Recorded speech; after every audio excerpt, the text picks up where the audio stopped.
بسم اللہ الرحمن الرحیم۔ حضرت قاسم بن محمد رحمۃ اللہ علیہ مدینہ منورہ کے فقہائے سبعہ میں سے ہیں۔ حضرت صدیق اکبر رضی اللہ عنہ کے پوتے ہیں، اور اللہ تبارک و تعالیٰ نے ان کو حدیث و فقہ میں بہت اونچا مقام عطا فرمایا تھا۔ وہ فرماتے ہیں کہ حضور صلی اللہ علیہ وسلم کے صحابہ میں سے ایک صحابی کی بینائی جاتی رہی، آنکھ میں کوئی بیماری پیدا ہوئی، اس کے نتیجے میں بینائی جاتی رہی۔ لوگ ان کی عیادت کے لیے گئے اور جا کر افسوس کا اظہار کیا ہوگا کہ آپ کی بینائی جاتی رہی۔ اس پر انہوں نے ان لوگوں کا عجیب جواب دیا، ایسا معلوم ہوتا ہے کہ ان کی بینائی حضور صلی اللہ علیہ وسلم کی حیات طیبہ میں چلی گئی تھی اور بعد میں حضور صلی اللہ علیہ وسلم کے وصال ہو گیا۔ بہرحال انہوں نے جواب دیا کہ مجھے آنکھوں کی بینائی واپس آنے کی خواہش صرف اس لیے تھی کہ تاکہ میں نبی کریم صلی اللہ علیہ وسلم کا دیدار کر لوں۔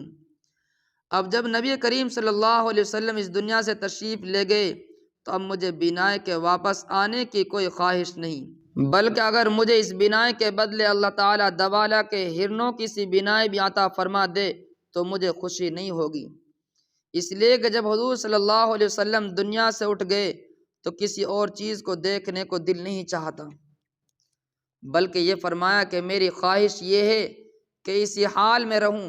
اس لیے کہ ایک دوسری حدیث میں حضور صلی اللہ علیہ وسلم نے ارشاد فرمایا، اللہ تعالیٰ فرماتے ہیں کہ اگر میں کسی شخص کی سب سے محبوب چیز یعنی آنکھیں لے لیتا ہوں جو اس کو بڑی محبوب ہوتی ہے اور وہ پھر اس پر صبر کرتا ہے تو اس کی آنکھوں کے عوض جنت کا بدلہ دیتا ہوں۔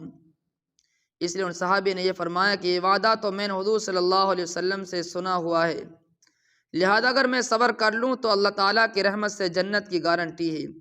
باقی دنیا کے اندر رسول اللہ صلی اللہ علیہ وسلم کے دیدار کی خواہش تھی اور اب وہ نہیں ہو سکتی، لہذا مجھے اس بینائی کے نہ آنے کی کوئی پرواہ نہیں۔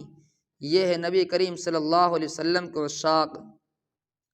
ایک بزرگ کا حضور صلی اللہ علیہ وسلم کی زیارت کرنا۔ شیخ الاسلام حضرت مفتی تقی عثمانی دامت برکاتہم العالیہ فرماتے ہیں کہ میں نے اپنے والد ماجد رحمۃ اللہ علیہ سے سنا کہ ایک بزرگ تھے، بہت عرصہ دراز سے اس بات کے متمنی تھے کہ خواب میں نبی کریم صلی اللہ علیہ وسلم کی زیارت ہو جائے۔ خواب میں حضور صلی اللہ علیہ وسلم کی زیارت ہونا بڑی نعمت ہے، اور بزرگوں کے مختلف مذاق ہوتے ہیں۔ بعض بزرگوں کا مذاق یہ ہوتا ہے کہ ان کو یہ خواہش اور تمنا ہوتی ہے کہ سرکار دو عالم صلی اللہ علیہ وسلم کا دیدار خواب میں ہو جائے، اور بعض بزرگوں کا مذاق یہ ہے کہ ان پر خشیت اتنی غالب ہوتی ہے کہ وہ کہتے ہیں کہ ہم اس قابل نہیں کہ سرکار دو عالم صلی اللہ علیہ وسلم کی زیارت کر سکیں، اسی وجہ سے ان کی تمنا بھی نہیں کرتے۔ وہ بزرگ پہلے مذاق والے تھے، اس لیے انہوں نے تمنا کی ہوگی۔ اللہ تعالیٰ نے اپنے فضل و کرم سے ایک روز زیارت کرا دی اور خواب میں نبی کریم صلی اللہ علیہ وسلم کی زیارت ہوئی۔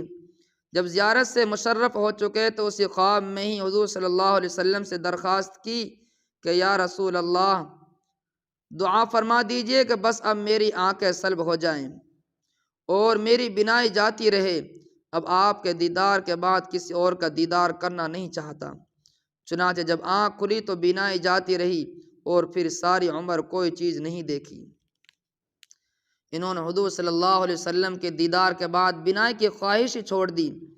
بات دراصل یہ ہے کہ اللہ تعالیٰ نے اس دنیا کی حقیقت ان پر منکشف فرما دی تھی۔ ہم آپ تو در حقیقت اسی دنیا کے ادھیڑنے بننے میں دن رات لگے رہتے ہیں۔ اس دنیا کی منفعت ہے، اسی دنیا کا فائدہ ہے، اسی دنیا کی راحت ہے، اس دنیا کی تکلیف ہے۔ صحابہ کرام پر اللہ تعالیٰ نے اس دنیا کی حقیقت منکشف فرما دی تھی، ان کی نظر میں دنیا کوئی حقیقت نہیں رکھتی تھی۔